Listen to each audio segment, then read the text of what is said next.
Welcome to Tuesday Talk. We have a full house. I think this is the first time I've seen a full house since we started back with Tuesday Talk back in October. So thank you very much for turning out. Happy New Year. First Tuesday Talk of the new year. A lot of good resolutions. Yeah. So my New Year's resolution is I'm going to try to, at first it was going to be cut out caffeine. And I said, okay, maybe that's going a little too far. And so I am limiting my caffeine. And, how often do you see me without a Diet Coke? Not very often. And so no Diet Coke today. And I'm trying to limit myself to 1 in the morning and 1 in the afternoon. And so it's going fairly well, and I'm not shaking too bad yet. So, New Year's resolutions, they're easy to make and harder to keep. Let's see how I'm doing in June. All right, we're going to go ahead and get started. I'm going to turn it over for a recycling moment with Chris. Chris, come on up, sir. Yeah, thank you, Brant. Good morning and Happy New Year to everyone. Happy New Year. Well, I'm going to start the new recycle year with some old stuff. Okay, Happy New Year, right? I called Waste Management. As you know, they're the ones that pick up our recycling, and they are the ones who set the rules, guidelines on what can be recycled here at Regency Oaks and all their other customers. This hat is not recyclable. It's got this shiny coating on it. And also got a little glitter on it too. So it's not recyclable. Yes, for those who attended the party, remember we got the swag bag full of nice goodies? By the way, it was a very nice New Year's Eve party. Ginger decorated it very nicely, and Chris, Sam, Samantha, and Pedro did a good job in the tavern. And the band was excellent too, so did a good job. Streamers, shredded paper, it's not recyclable. Another Tarnet party hat, got the shiny stuff and the glitter, not recyclable. Princess crown, plastic, and no, it's not recyclable. We had snacks, black. This one doesn't even have a triangle on it. It's not recyclable. The 2D horn? No. Was Frank, the Frank Twait here? He would be good at this one. Not recyclable. No, not even close. The fun one, I'm keeping this. Whenever the band was finished with a song, there were 20 or 30 people out there. Made quite a racket. It was better than applause. Anybody want to use this in the jammers? That's a possibility. Of course, we have plasticware and napkins. Neither are recyclable. Napkins are in the same category as paper towels. You got cloth in them. That leaves us the bag. This was a puzzlement because the brown paper bag is recyclable, and the question was these little handles. They look like they're tightly wrapped paper, but Waste Management says if you don't know what it is, when in doubt, throw it out. But we didn't want to throw away the whole bag. You just flip it off, and you throw away the handle part. Or you can take this bag, put all this other stuff in, and throw it down the trash. Put it in the trash chute. Or you can staple it, tie it, however. Or you can use this bag to save all this stuff for next year. We can reuse it. And Robin and I were just having a discussion. We're going to try and see if we can find party favors that can be recycled for next year or this year. Yeah. New Year's Eve this year. And that, I'll turn it back over to Brent. Thank you.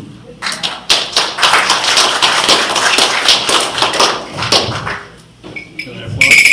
Absolutely. I love that. Call meetings then. Don't worry. So I'd like to tell you that we have a pretty picture when it comes to COVID, but it's not a very good report. The numbers are gloomy, and there's not a whole lot of encouraging news when it comes to COVID. So let's go through some of the highlights. And Don, the first slide.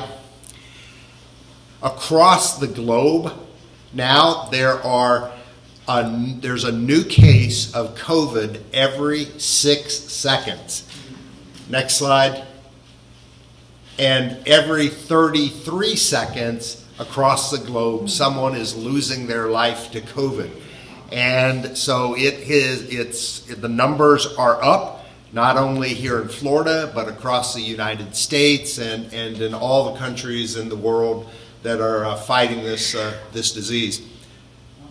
Next slide.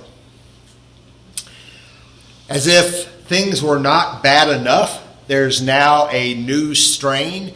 It started first presented over in the United Kingdom, and already here in the United States, we've seen it in 4 states. Unfortunately, Florida is one of those 4 states. It's in Colorado, California, New York, and Florida. Now, according to the initial look at this new strain from researchers in the United Kingdom, it is not any more deadly than the original strain of COVID, but it is way more infectious. In fact, it's 50 to 70% more infectious than the COVID disease that we're dealing with now.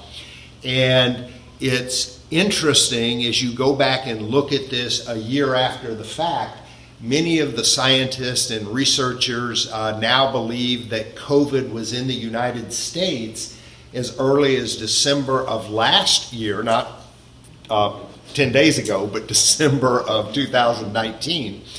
And we didn't recognize it until it had been in the population spreading, and it was not until February 18th, nearly 60 days after scientists now believe the first cases of the original strain showed up in society. And so there is nothing to indicate that that's not going to be the situation with this. And you think of this as a flu.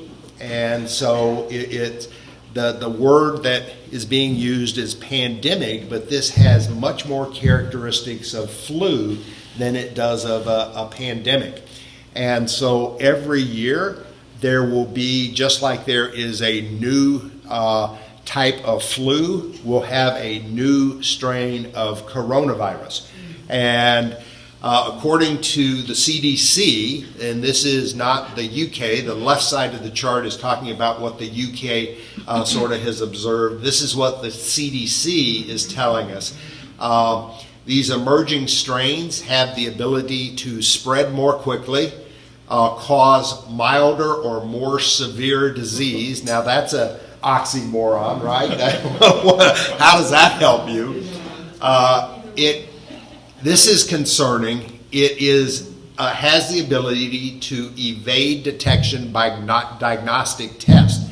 And most of you know that the primary means of diagnosing COVID has been one of 2 tests, either an antigen test or what is called the nasal swab. That's more of a pathogen test. And neither of those tests, they are concerned, are effective in diagnosing this new strain. So that could be problematic as we move down the road.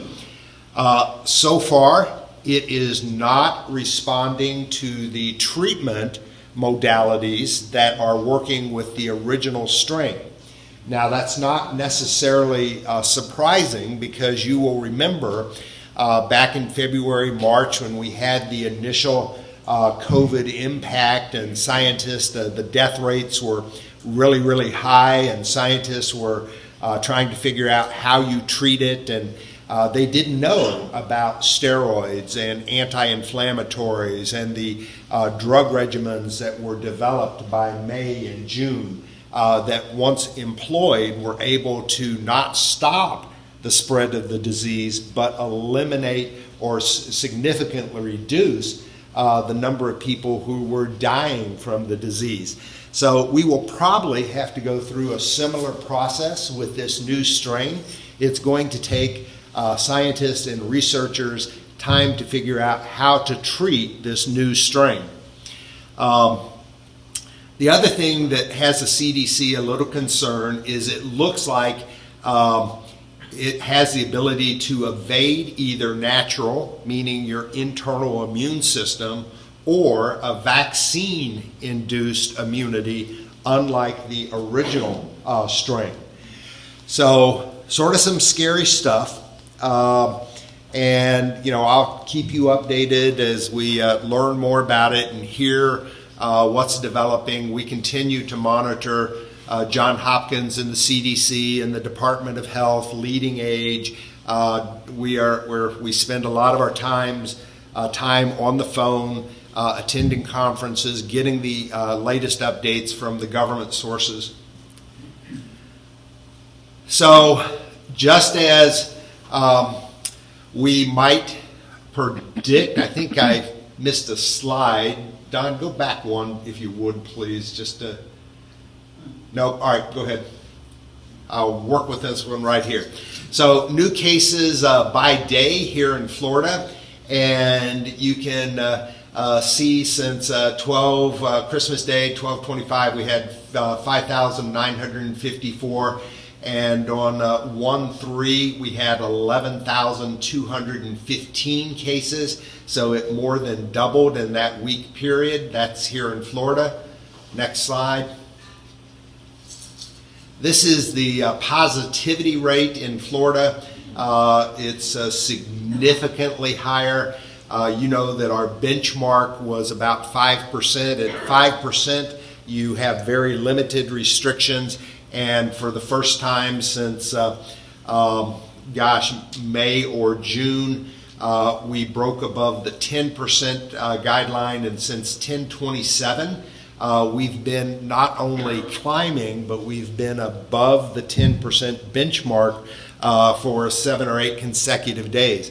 At above the 10% benchmark, the CDC recommendation is a complete and total lockdown of the community. We are electing not to do that at this point, and we'll talk a little bit more about the reasons for that, but those are the numbers here in Florida. So we are seeing a post-holiday spike. On Saturday, January 2nd, that was just 4 days ago, we had the busiest travel day according to TSA. We had over 1.2 million travelers. And for the 5 consecutive days between December 26th and the 30th, we averaged over 1 million travelers on each of those 5 days. And if you go back and think about the chart we had looked at earlier, 2 or 3 weeks ago, where it talked about the high-risk activities that were considered super spreaders, airplanes were right up there at the very top of the list. And the reason for that is you're in a confined space, you are sharing an oxygen exchange with others, and you are there for a duration exceeding 15 minutes. If you do those 3 things, your COVID high-risk potential just goes right off the charts. January 8th will mark, that's this coming Friday, will mark the 14-day incubation period for Christmas time exposure, and we're already seeing new increases across the state of Florida and the United States. The hospitalization rate, this is the thing that we track and probably is most important to us. It is really climbing rapidly. We're getting 326 hospitalizations per 100,000 people in the United States. Now, it's like, well, that seems like a small number, but it's really not. You know, in California, they're completely out of hospital beds. If there are not hospital beds, they don't have the capacity to treat people, and that's what happens. That's where the mortality comes in. The mortality rates start to increase because there aren't medical treatments available to help those infected and who are ill. Now, I was speaking with Meese Countryside yesterday, and our occupancy rate in acute care, their COVID unit, is hovering at about 50%. And so we're okay here in Pinellas County, but we are seeing it has increased. It went from 35 to about 50%. They're not anticipating any big demand because of the numbers they're looking at right now, but that is something that we will monitor and look at. Now, where there is the problem is, you may recall that at one point, Governor DeSantis set aside 3 COVID-specific nursing homes to handle COVID placement for seniors to initially rehab. You got to get them out of the hospital and into rehab. Those 3 communities rapidly filled. They're at 100% occupancy. And so then the governor started setting up COVID units in nursing homes. So they would designate a wing, an area, a specific spot within a skilled nursing center, and they would send those residents to COVID. Those units that were set up, and there were 4 or 5 in our immediate market, they have now completely filled. And so if you were to get a COVID diagnosis, you'd go to the hospital. They're going to keep you for 1 or 2 days to stabilize you, start you on a medication regimen, and then they have to discharge you. They're not going to let you come back to your independent living apartment. They're going to send you to one of these nursing rehab centers. The closest one available this morning is Lakeland. So we are beginning to see a strain on our skilled nursing communities in the state of Florida because of the increased hospitalization. Now, we're going to look at our numbers, but that's just something that you need to be aware of. I can give you a whole bunch of reasons on why we need to be more careful and more cautious and really pay attention to maintaining social distancing, wearing our mask, and practicing good habits. Vaccine update. So let me start with what not to do. Yesterday there was a leading age Florida, FLYCRA came out with an announcement, and in the announcement they were saying that if you were over the age of 65, the government was releasing COVID vaccines, and you could call this number or you could go online and register to get signed up for your vaccine. Did anyone try to do that? No one saw it? Did anyone see it? Oh, okay. So the few residents that I have spoken to who actually tried it, by noon, they were telling people that, I'm sorry, we're completely out of the vaccine, we're not getting any more, and don't call us ever again.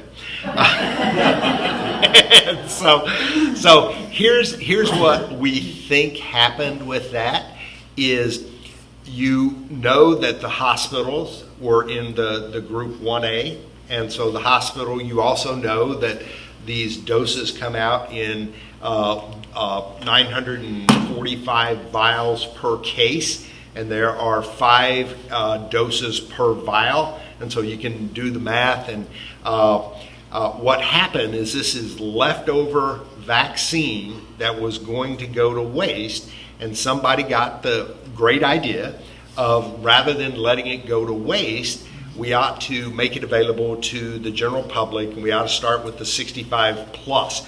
But it was not part of the distribution system set up by the government to get the vaccine to seniors. Seniors in the general population are not scheduled to receive this until probably June, maybe even a little later.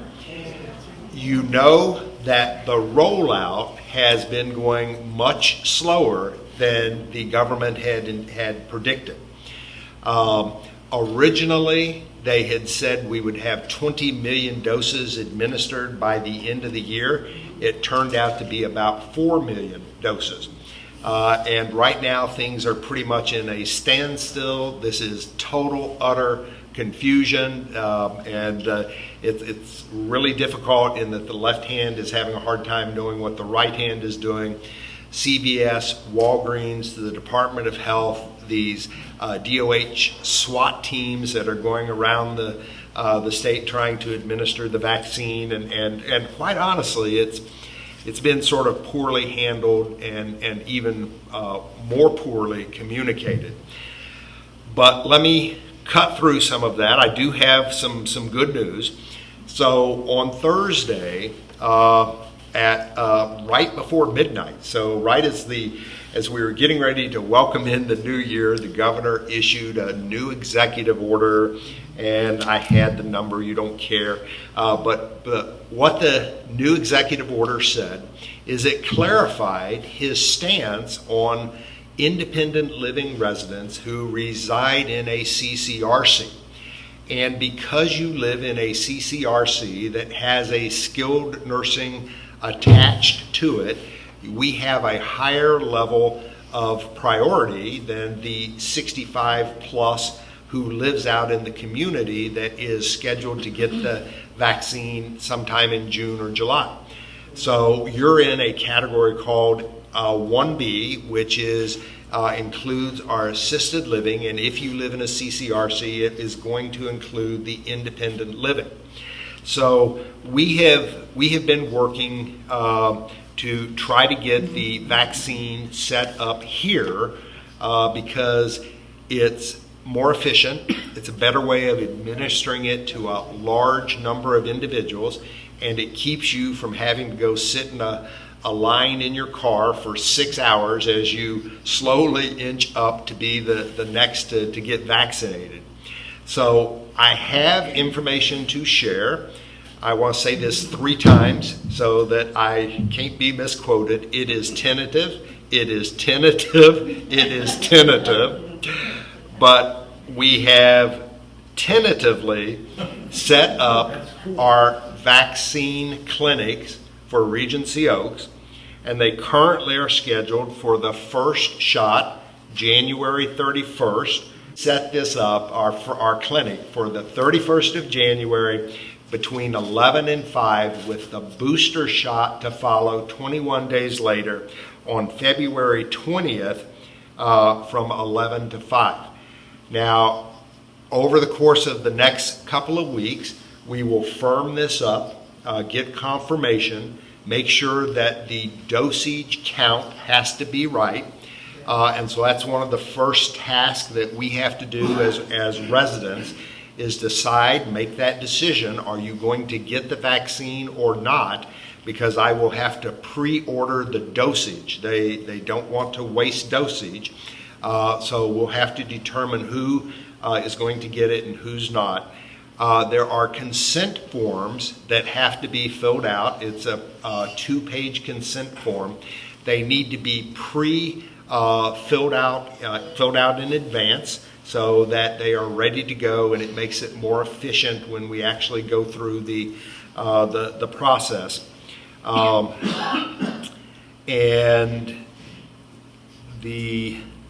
just a couple of other things. Right now, they are looking at the Pfizer vaccine. That's what they would be administering here. And so the second shot is 21 days as opposed to 28.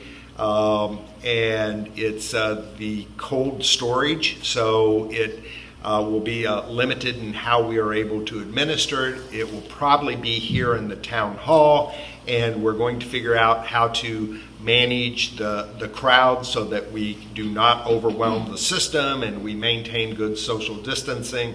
So a lot of this is going to have to be worked out over the next 3 weeks, but at least we have a tentative date for our vaccination.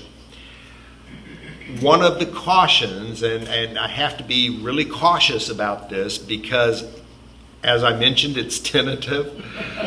If you have an opportunity to go and take the vaccine, either you have a pre-existing medical condition and your doctor says, hey, I can get you in, come on over, we'll get you the vaccine, and you register, and then the doc changes their mind, or that hospital that had the dose doesn't have the dose for you, you're going to already be registered for that dose, and you won't be eligible for this dose.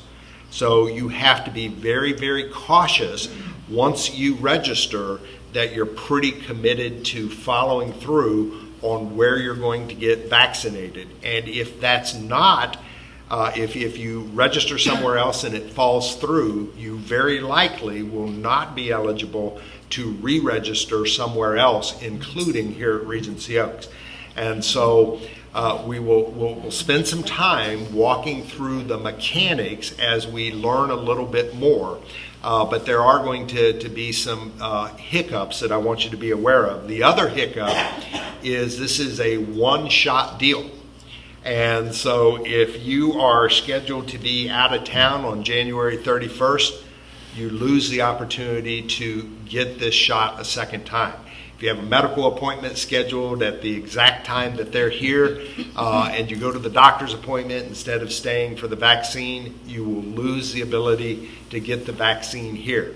And so it's a one-time shot that we have to be able to take advantage of as we can.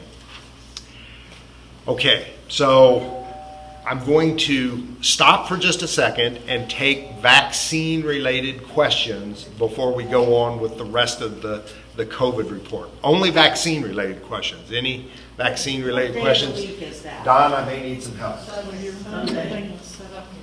Sunday. 31st, and Tiffany has her handy calendar, and she says Sunday? She says it is a Sunday. February 20th is a Saturday. And February 20th is a Saturday. So the first shot would be on Sunday, January 31st. The booster would be the second shot on February 20th, which is a Saturday, 21 days later. Can we get the consent forms ahead of time? Can we get the consent forms ahead of time? And absolutely. I already have the consent forms, and as soon as we get this thing locked down, we will pre-fill the consent forms. There's two sections. There's all your medical information. That's the part we will pre-fill. And then on the date that you actually show up for the vaccine, the National Guard will have a guardsman who will sit down and they will ask you the screening questions. The screening questions are the exact same screening questions that you're familiar with. It's what we use at the front desk. But that portion of the consent form is not filled out until the day of the vaccination. But that first section, which is your medical history and information, that's the part that we will pre-complete. We will take those back and sort them in the manner by which we're going to administer the doses. And we'll work out those mechanics as we go.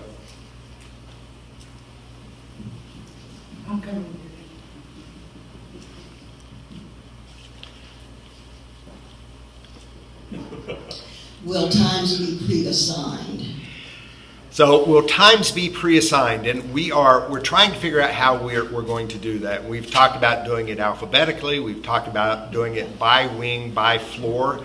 And so that's sort of what we're in the process of figuring it out. But yes, you will be pre-assigned, and there will be the last two sessions of the day will include a makeup category.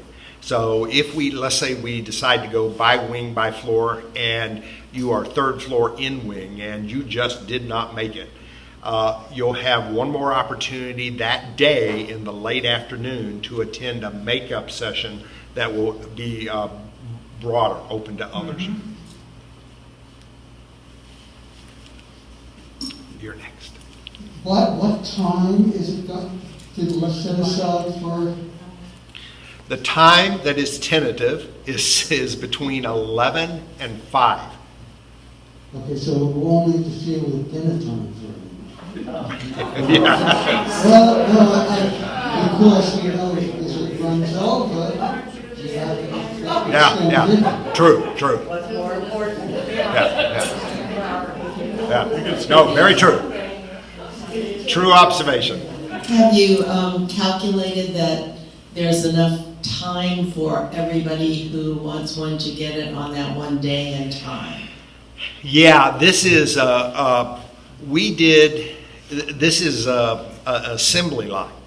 And they literally will set up 4 or 5 stations in here. They'll have a guy down here at the end who is mixing the components.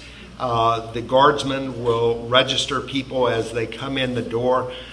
We did 86 residents over in the assisted living in an hour and 5 minutes.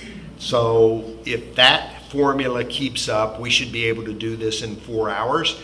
And they're here 11 to 5, so we think that's good. It's going to have to be well organized, but it should be good. Brad, remind them about the waiting time though after they take this. Yeah, thank you, Harry.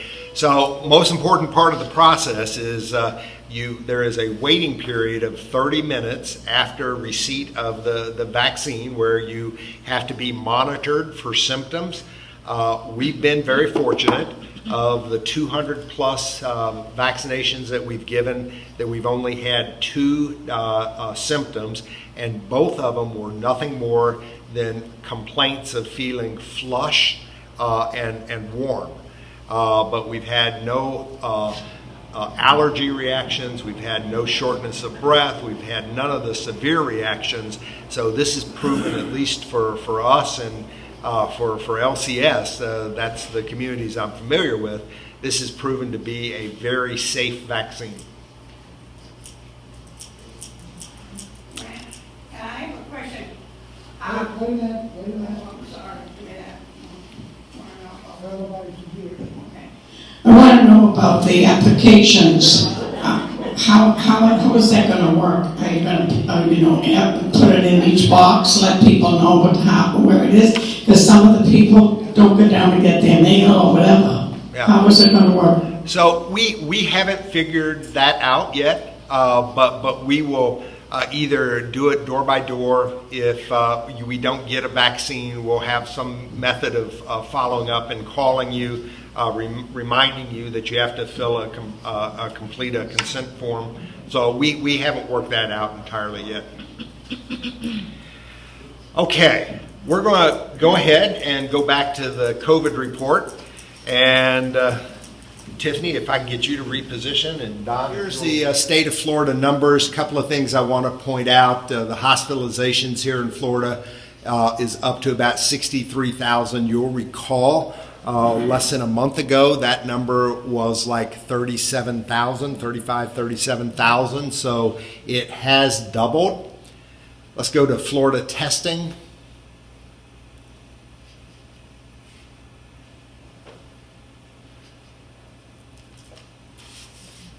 Our Florida testing, 2 things I want to point out. Yesterday, they only did about 2,700 cases, and the positivity rate was 11.09%. We expect that's going to jump significantly. This was a very low testing day. That's typical for Mondays.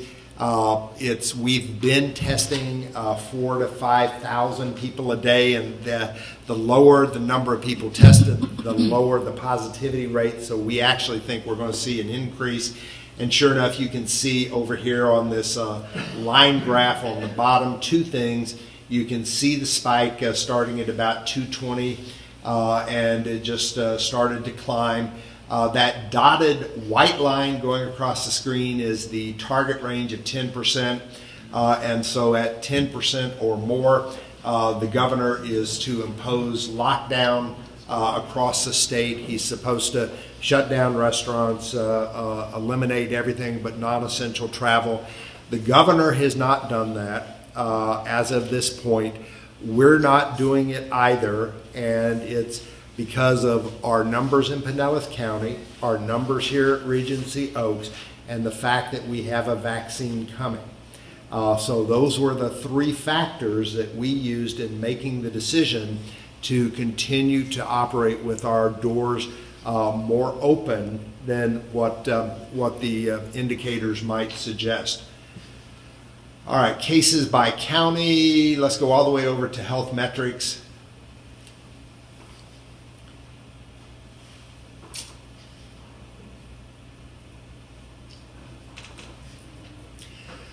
So upper left-hand chart is the brown one.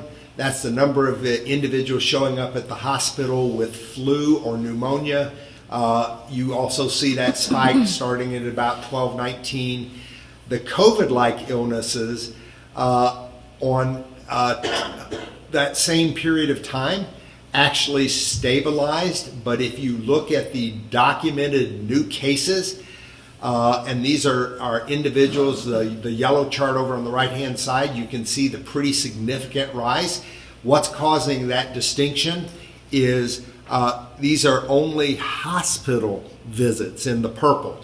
And so hospital visits were sort of stable.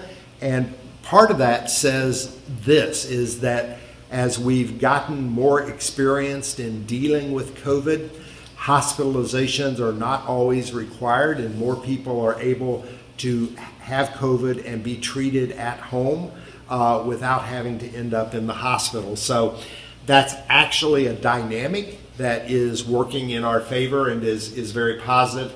And then you can see the laboratory testing down in red is mirroring the documented new cases. And then just real quickly, we'll look at USA and world. Just to look at the red dots, and it's sort of overwhelming. All right. Thank you, Donna. All right, so one thing I want to do, and that's just sort of go back and look at the numbers, try to put things in perspective. So here in the United States, we've had over 20,825,000 cases. It grew yesterday by 180,000 new cases. So I thought it would be interesting to go back and say, okay, we're at 20,000,008 new cases today. Where were we like in August, 4 months ago? So I went and looked up the number. We were at 5 million cases back in August, which means it's growing at 400% over a 4-month period, or almost 100% per month of new cases. And so that's in the U.S., and so we don't have control over this, and we just need to be aware of it. Now, Florida and Pinellas County look significantly better. Here in Florida, we went up 11,000 new cases yesterday, and so that number is fairly good. In Pinellas County, we went up only 400 cases. So in a population of 1 million people, we only went up about 400 people, and our hospitalizations only went up 6. So Pinellas County continues to have very solid numbers, and our infection rate is, yesterday we saw it was right at 11%. But our zip in terms of hospitalizations since the beginning is only 937. So since February 18th, we've had really good control over the acute care and COVID ICU units that we rely upon. Quarantines here in the IL, we have 9 residents. None of them related to COVID per se. They are all post-hospitalizations, who were not being treated in the hospital for COVID. So that's a great number. Here in the IL staff, we have 3 individuals that are on quarantine that we are tracking. That number was 4, but I came off yesterday. Flu symptoms, testing in progress. For our residents, not a single resident in IL, not a single resident in skilled, not a single resident in assisted living is being tested for or tested or showing flu-like or COVID-like symptoms across our entire campus. That is phenomenal number of employees in the IL. We only have 2 people who are showing symptoms, and they are both under quarantine. And then in the skilled nursing and AL, we have no associates that are testing positive as well. So our numbers look good. We just need to continue to be cautious. One of the things that I did just want to remind people, our positivity rate is above 10%. We're pretty much wide open. We've elected not to go on lockdown for 3 reasons.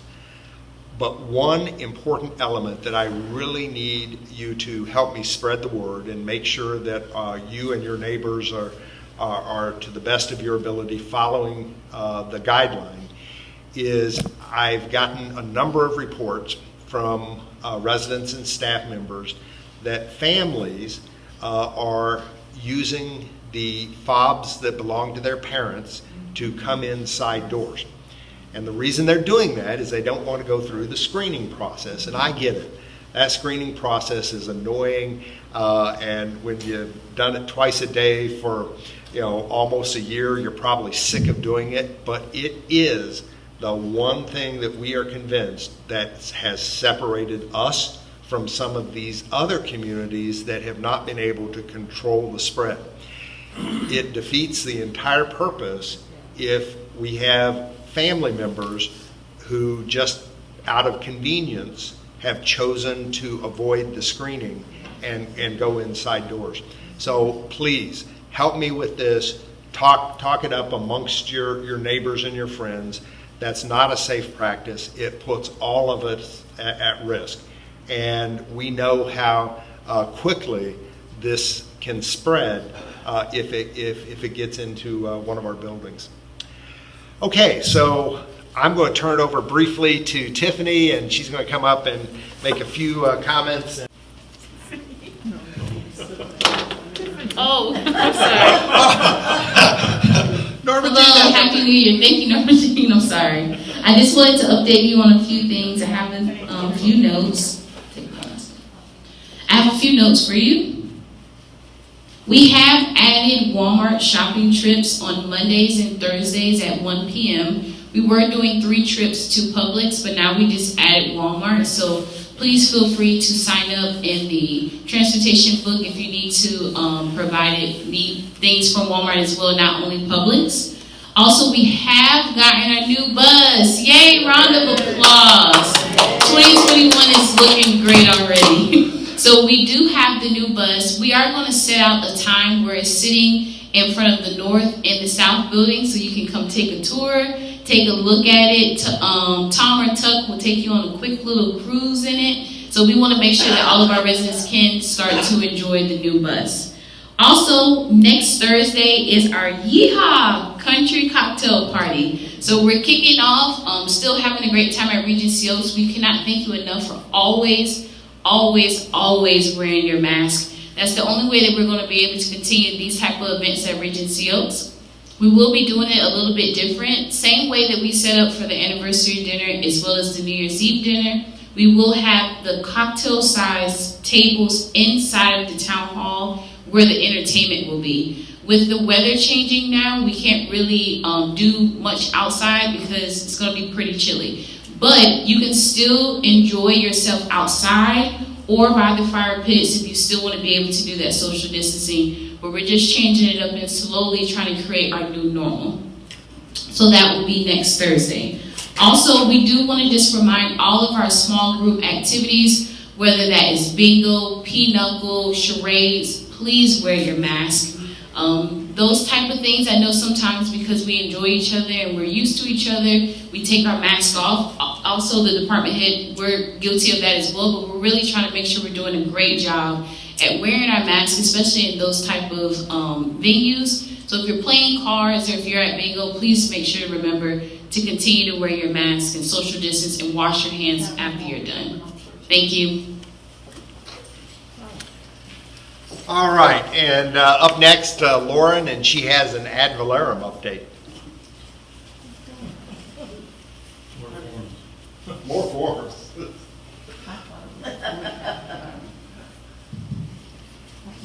Good morning. Some of you may be wondering why January 1st came and went and you did not get my annual memo along with your ad valorem affidavit to be completed. The reason being is I am trying to figure out what is the safest way to have masses of people coming to get their forms signed and notarized. So in talking with Brant, and Brant was actually speaking about it regarding how they're going to work out the schedule for the vaccines, contemplating doing it wing by wing and set up certain times for different wings in different locations that would be convenient for the residents. So I have not forgotten them. I do have the forms. I just need to work out a schedule, get with Tiffany what rooms are going to be available when. I did bring about 50 forms with me if you want to get them signed and notarized following the meeting. It looks like a bigger crowd than I had anticipated, but we can see how many forms I get through. So they are coming. It has not been forgotten. We will be taking care of you. And please note, I am the only notary in either of the buildings at this point. So it's going to be a very arduous task. Your patience will be appreciated. Thank you.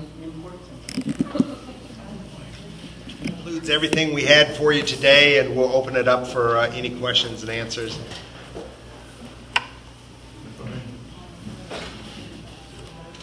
I understand that in the vaccination of the staff, that there were some refusals by parents to have their, in some cases by parents. What do you plan to do about dining service staff whose parents have refused to have the virus? So that's a great question, and so it's we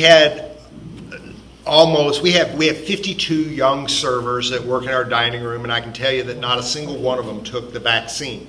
And in speaking to a couple of parents, this was their position, and I actually sort of understand it. Their position is, this is a new vaccine, it's not proven. My kid's 17 years of age. Everything that the CDC published says he's not at risk, he or she is not at risk, that young people who contract the virus have no risk. I'm not willing to expose my young child to this unproven vaccine when they are not at risk. And so that was, I can say it's predominant because it was 100%. Not a single server took it. And so our first initial response is, we analyzed that and said, okay, what do we need to do to get a better response? And it's education. And so that's what we've been working with our staff, our young kids, and the parents, is providing them with information, letting them know just how important the vaccine can be. And yes, they are not at risk, but they are potential spreaders for others who are at risk. And so it's going to take a community effort.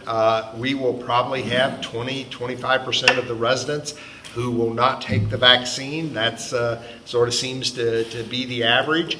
And we're going to have some staff members who won't take the vaccine. Remember, what we're trying to achieve is herd immunity, where we get 80% of our staff and residents combined to take the vaccine, so that we will establish herd immunity here at Regency Oaks, and that's how you defeat the virus. But it's education. And as part of the rollout for the vaccine, we're going to be talking to you about education as well, what we know about the vaccine, what the side effects are, just how safe that is, and we'll be sharing more information as we go.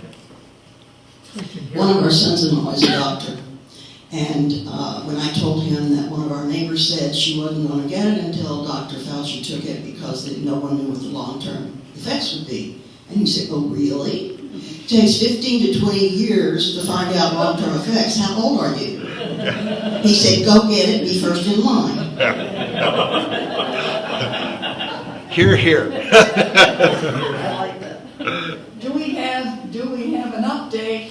on the town hall. Where's that? Jerry. Yes, we continue to move forward with that. We have finalized the phase 1 review process. Our subcommittee has had an opportunity to look at it, provide feedback, and there are a couple of next steps. I have a revised drawing that I will share with our subcommittee over the course of this next week, and see if there are any final revisions. It has already been awarded to a contractor. It's the White Companies. That is the general contractor that is going to be doing the building.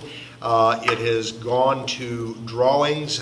It's moved from renderings to blueprints, and so we're making real progress, and I anticipate that we're going to be under construction here in this first quarter. City permit? City permitting is why I'm saying this quarter, because that's the wild card. We just don't know. From the city's perspective, this is about a $5 million project. So from the city's perspective, that's not a lot of money. It's not a very big project. It's not apartment houses that are $35 million project. So you would think, and our engineers and consultants tell us that it should be a relatively quick process, but you never can tell with the city, right? Brad, can I ask you? Where are you coming? Right, okay, yeah. What do we have to look forward to this year? What are your plans? So we have a forum meeting that was scheduled for this Friday, and we were starting it off with an update of what to look forward to in 2020. We have 2021. Thank you. We have rescheduled that meeting to the following Friday.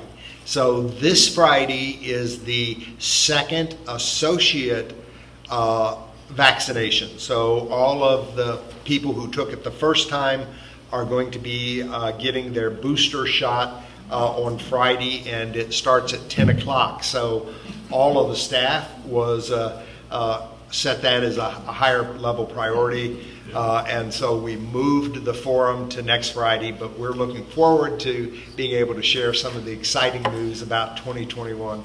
Thank you. Brad, I just want to ask a question on the grill. What's the story with the grill? I just heard that right before I walked in, and Lauren, did Ricky say it's coming Thursday? No, that's the pizza oven. The pizza oven, is that what you're talking about? I'm sorry, what grill are you talking about? The one outside. Yeah, the outdoor pizza. The barbecue grill. Yeah, okay, the pizza oven, is that what you're talking about? No. The new kitchen? No. Okay.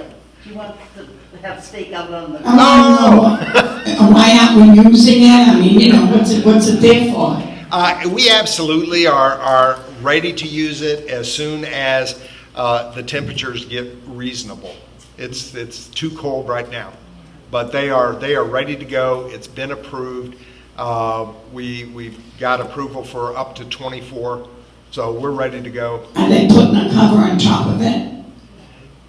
I mean, on top of it. I was told that they were going to cover the top. Okay, no. She is talking about a different grill. Okay, so you're talking. How many grills do we have? I see only one out here at the breezeway. No, there are two at the breezeway, and so one is the grill on the breezeway, right? And that is the everything cooked to order on the grill. It's usually a steak or chicken or shrimp. And the second is the new restaurant that is going out that, and that's a pizza oven. The new pizza oven is scheduled to be installed on Thursday of this week, and we should hope to be up and operational by midweek of the following week, because they have to do the gas connections.